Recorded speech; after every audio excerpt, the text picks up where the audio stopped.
자, KT는 방금 그 SK텔레콤도 말씀을 드렸지만, 다른 거 다 필요 없이, 야는 지금 뭐 밸류업이니, 기업 밸류업이 나발이니, 이런 얘기 해가지고 올라왔다가 지금 밀렸어요. 그럼 밸류업을 계속 볼 거냐입니다.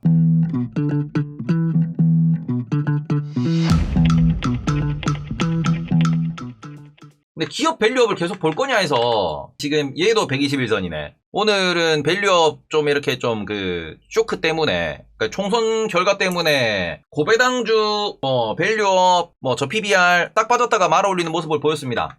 요거는 우리가 좀 정리를 해야 돼서 잘 봅시다. 우리가 지금 핵심이 되는 그 쟁점 사항 중에 하나가 저 PBR이라고 부르는, 혹은 그 기업 밸류업이라고 부르는 이 부분에 있어가지고, 이게 그 1번이 됐냐 2번이 됐냐 있어가지고 이게 큰 차이점은 없는 게, 그냥 근본적으로 애들을 글로벌 스탠다드로 간다라고 생각을 하면은 이거는 큰 차이가 없습니다. 그러니까 이런 부분에서 이게 글로벌 스탠다드 관점으로 접근한다라고 하면은, 그러면은 이거는 어차피 뭐 기업들이 돈을 버는 대로 가는 거고, 그 돈 벌어가지고 이 뭐 그냥 가던 대로 가는 거거든. 그리고 한 가지 더, 우리가 총선 전이랑 총선 이후랑 실제로 의석수가 많이 차이 나냐 그러면 많이 차이 안 나요. 그래서 이런 부분에서는 이거를 의석수를 엄청나게 다르게 볼 거냐 그러면은 그게 아니거든. KT도 마찬가지, 통신도 마찬가지, 은행도 마찬가지, 현대차, 기아도 마찬가지. 얘들은 시대의 흐름에 맞춰가지고 배당을 증액하겠다, 환원을 증액하겠다라고 표현을 했던 곳들입니다. 그리고 우리가 지금 저 PBR 밸류업 얘기하면서 은행들 지금 뭐 수급 지켜 올라간다 그러거든. 근데 은행 투자 오래 하신 분들 아실 거예요.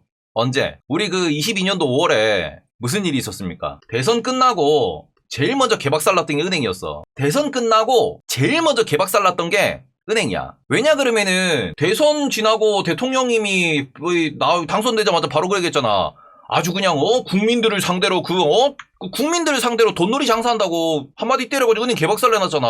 그러니까 우리가 이거를 스토리를 잘 기억하셔야 되는 게, 요때 개박살 났던 은행을 지금 여권에서 밸류 프로그램 이렇게 주장하면서 은행을 주가를 끌어올렸다? 그럼 이건 뭐라고 해석할래? 이게 여든 야든 이게 중요한 게 아니라니까. 여든 야든 이게 중요한 게 아니야. 이건 핵심이 되는 건 뭐예요?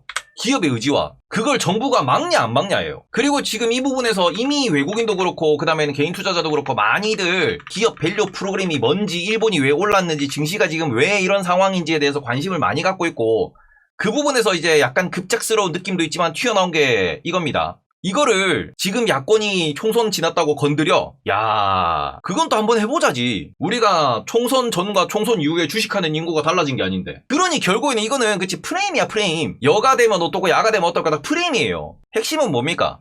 그래서 방향성이 어디냐를 보셔야 되는 거고, 방향성은 지금 이런 기업들, 우리가 지금 소위 은행들, 아니면은 뭐 현대차, 기아, 자동차 쪽, 통신 이쪽은 그동안 이렇게 2월에 수급받아서 올라갔던 애들은 다 기존부터 주주 환원을 늘리겠다고 밝혔던 곳들이에요. 그게 이제 와서 주목을 받았던 거야. 이거는 없던 게 정치 때문에 생긴 게 아니고요. 없던 게 정부의 압박으로 생긴 게 아니고요. 원래 한다고 했던 애들을 다시 한번 돌아본 계기가 된 게 기업 밸류 프로그램이라는 발언이었습니다. 여기서 또다시 총선 지났으니까, 선거 이슈 없으니까 다시 은행들 규제하겠다, 통신주들 또다시 저가형 요금제 혹은 그런 뭐 통신비 규제 이런 거 하겠다라고 밝히면은 얘들 또 밀려요 이거. 그러니 그런 부분에서 이게 은행과 통신이 그동안 못 갔던 이유는, 이 바닥에서 질질질질 기고 있던 이유는, 안 그래도 인플레이에 고물가에 경기 침체에 사람들 살기 어렵다 그러는데 혹시나 이게 규제를 때릴까봐 싶어가지고 낮게 거래됐던 거고요. 그 저평가가 한방에 해소된 게 기업 밸류 프로그램이라고 했던 그 부분에서 수급이 들어왔던 거고요. 그리고는 또다시 뭘 보셔야 돼? 5월에 기업 밸류 프로그램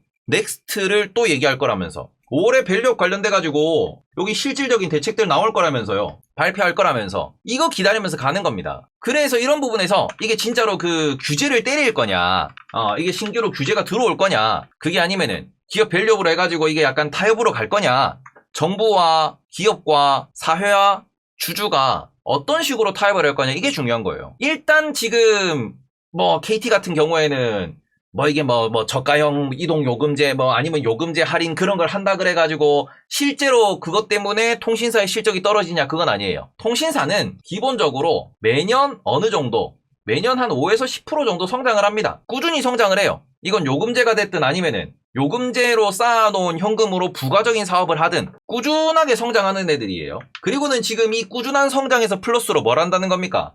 거기에 주주 환원도 더 늘려주겠다. 요 두 가지 이슈가 있는 거거든요. 그리고 그동안 시장에서 걱정했던 거는 주주 환원 이거 늘려주지 말고 이걸로 무엇? 고객들한테 요금제를 할인할 수 있는 방안을 해라. 이렇게 얘기를 할까봐 시장에서 이거를 두려워했던 거고. 그리고는 그런 부분에 있어가지고 그게 과연 통신사들이 이게 아주 그냥 구멍가게도 아니고 계속 이 성장이라고 하는 이 모멘텀을 만들어 나갈 수 있냐 없냐가 결국 핵심이 되는 거고, 얘들은 인프라를 깔아오는 인프라 사업자이기 때문에 그 인프라의 가치가 어떻게 취급이 될 거냐가 핵심이 되는 거다. 그리고 이 상황에서 KT 같은 경우에는 지금 여전히 얘는 배당을 더 줄 수 있는 여력이 있는 거죠. 통신 3사 말씀드릴 때 제가 계속 강조해서 말씀드린 게 지금 SK텔레콤은 배당 성향이 70%다. 근데 KT는 배당 성향이 40%대다. 그럼 이 40%대가 더 올라온다라고 하면 50%, 55%, 60%로 올라온다라고 하면은 그러면 얘는 실적도 올라가는데 배당도 늘어날 수 있는 그런 더블로 먹을 수 있는 부분이 있다 보니까 그래서 시장이 좀 더 이 부분에 있어서 관심을 가질 수 있다 라는 거거든요. 지금 5.5%잖아요. 그 얘들도 자사주 매입 소각을 나중에 또 발표할 수도 있는 거잖아. 얘는 주주가 없는 곳이에요. 주인이 없는 곳이에요. 미래에셋, 신한은행, 현대차 그 외에도 엄청 많아. KT는. 그래서 이 부분에서는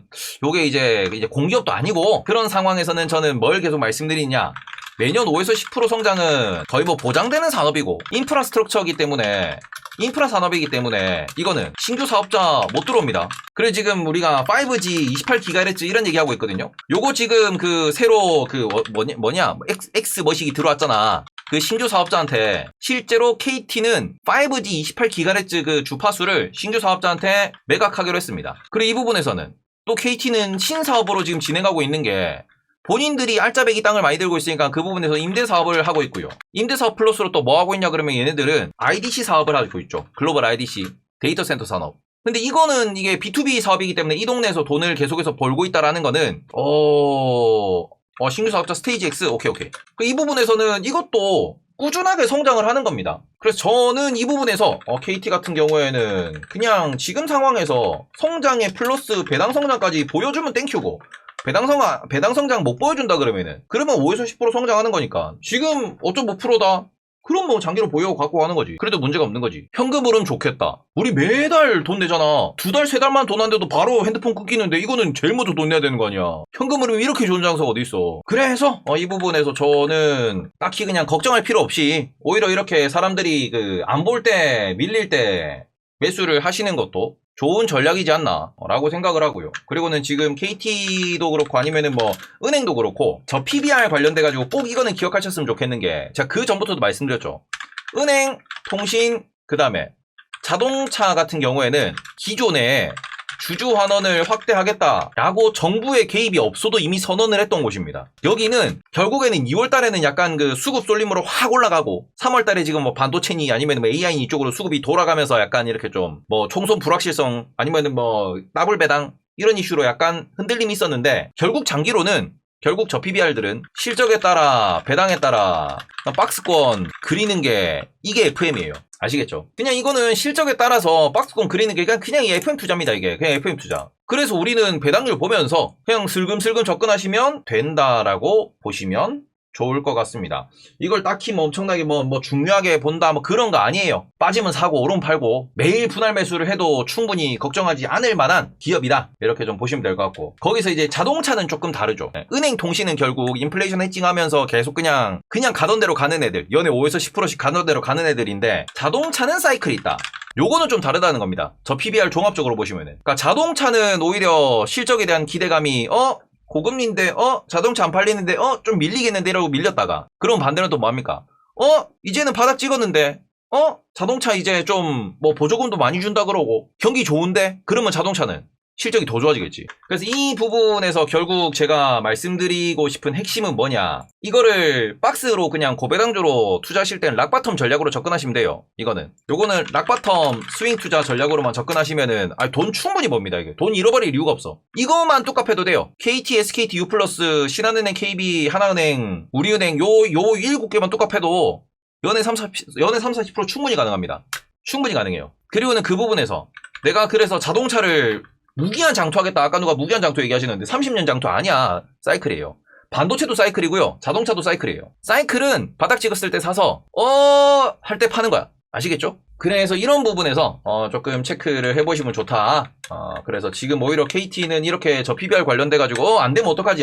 뭐가 안 돼요? 기업이 이 배당 더 준다 그러는데 더 주겠다라고 밝혔는데 돈을 계속해서 지금 이렇게 돈을 버는 것도 늘어나고 있는데 신사업도 계속 잘하고 있는데 거기서 빠지면은 분할 매수하는 거야. 음봉 그릴 때마다 분할 매수하세요. 그러면은 플러스 납니다. 아시겠죠? 요렇게 조금 말씀을 좀 드리도록 하면 될 것 같아요. 팔랑팔랑 재당 후 KT로 바꿔야겠네요. 팔랑팔랑 힐디. 아유, 제일제당보다는 현대차 우선주나 KT가 낫죠.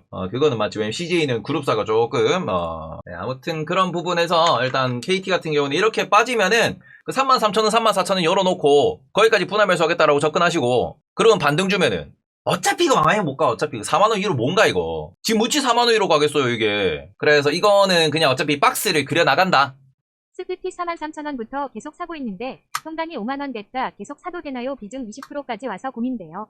20%면은 더 이상 투자하실 필요는 없다라고 생각합니다. 43,000원부터 계속 이제 산다라고 하는데 SKT도 저는 배당 5%를 기준으로 보거든요. 여기 5%고 여기가 5.5%고 여기 한 6% 나올 거예요. 그럼 여기서 밑에서는 매수. 여기서 밑에서 매수, 여기서 위에서 매도. 아마 저는 그래서 5.5에서 한 5% 정도 구간이면 매도를 잡으시는 게 통신주는 그럼 맞다라고 보시면 될 것 같아요. 그러니까 저는 그래서 지금 지난번에 통신주 말씀드릴 때도 딱 말씀드렸지만 통신주는 차트 열어가지고 5%, 5.5%, 6% 배당률 기준 라인을 그으세요. 줄을 그으세요. 왜? 결국 이 통신주는 성장 10%면 매우 낮잖아. 그럼 무엇? 채권이랑 비교하면서 투자하는 거잖아. 그럼 채권금리가 지금 단기 채권 기준으로 보시면 5%까지 나와요 지금. 그러니까 말 그대로 이게 채권금리 기준으로 지금 5% 단기물 지금 3개월물, 6개월물, 1년물은 지금 5% 넘게 나오잖아. 그러면은 1년짜리 채권 투자하는 거랑 이거랑 비교를 해보자고. 뭐가 이득이냐고. 그래서 이거를 이 위까지 끌고 올라가가지고 내가 여기서 더 배당 4.5%, 배당 4%인데 투자할 이유가 있냐? 없지. 왜? 채권은 원금이 보장됩니다. 1년 보유하면. 근데 이 주식은 1년 보유했을 때 원금이 보장되는 게 아니잖아. 리스크가 있잖아. 그러니 밀릴 수 있다는 거죠. 그러니 뭘 기준으로? 채권금리 기준으로, 장기 채권금리, 단기 채권금리 기준으로 채권 5%, 채권금리 5% 준다. 그 다음에 고배당주 5% 준다 그러면 채권 사러 가요. 왜? 고배당주는 빠질 가능성이 있으니까.